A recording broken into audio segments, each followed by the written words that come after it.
Mabuo tayo. Maganda nga po. Attorney Lenny Robredo, Mayor John Bongat, Secretary Florencio Abad, Secretary Proceso Alcala, Secretary Joseph Emilio Abaya, Senator Frank Drilon, Representative Mel Sarmiento, wala ko yata si Vice Mayor Bordado. Nandiyan ka para sa gilid. Ito po yung pinakasikat sa mga bordado. Mr. Son Legacion, fellow workers in government, honored guests, mga namomotan kong kababayang Bicolano.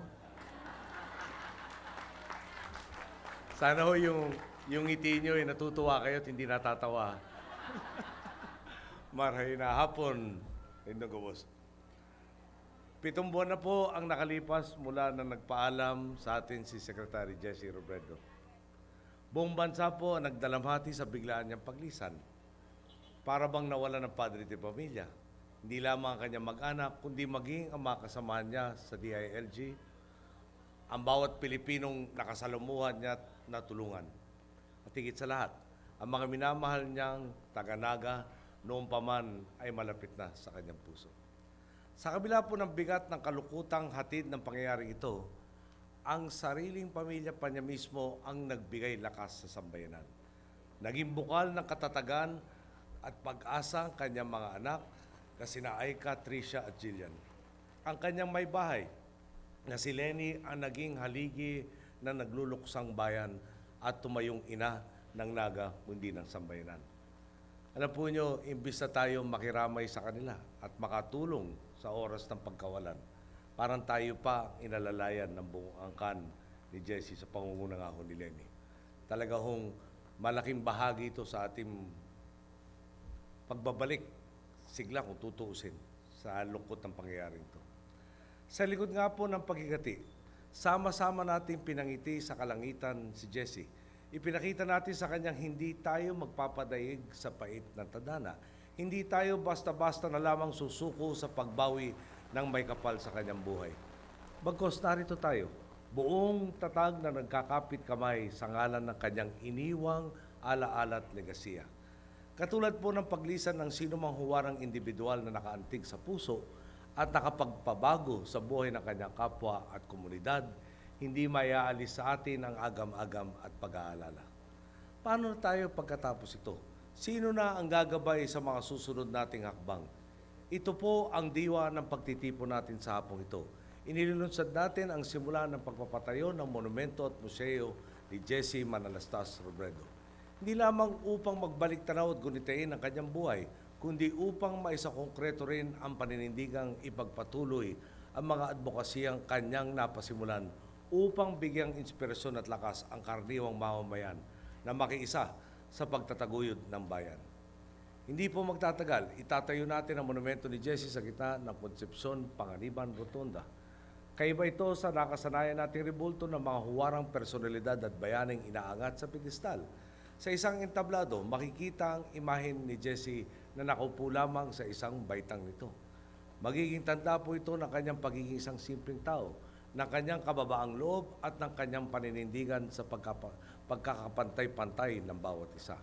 Ang Jesse M. Robredo Museum namang ipapatayo rito na sa Naga Civic Center ay hindi lamang magiging kanlungan ng kanyang alaala, kundi magiging lunsaran din ng kanyang advokasya sa mabuting pamamahala.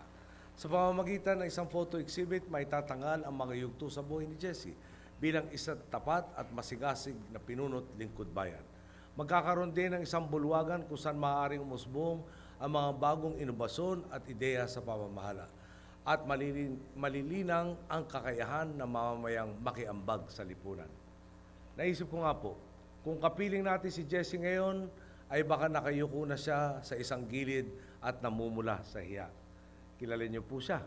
Hindi siya ang tipong magbibitbit na sariling bangko at wala rin sa kanyang ugali ang pag-aangat ng sariling pangalan para maipagkalat ang kanyang mga nagawa. Minsan nga pong sinabi ni Jesse sa kanyang talumpati, and I quote, "Later on in life, you will realize that it is neither your successes nor your conquests that will give you satisfaction. It is your contribution that really matters, paying back what you owe the community that nurtured you. Close quote. Kaya higit po sa pag-uukit ng pangalang Jesse Robredo sa ating kasaysayan, ginugunitan natin siya sa paraang ninanais niyang maalala ng sambayanan. Isang simple, matapad at masigasig na Pilipino. Handang magsakripisyo para magbigay kalinga at iangat ang kanyang kapwa at maghatid ng makabuluhang pagbabago sa komunidad at sa bansa.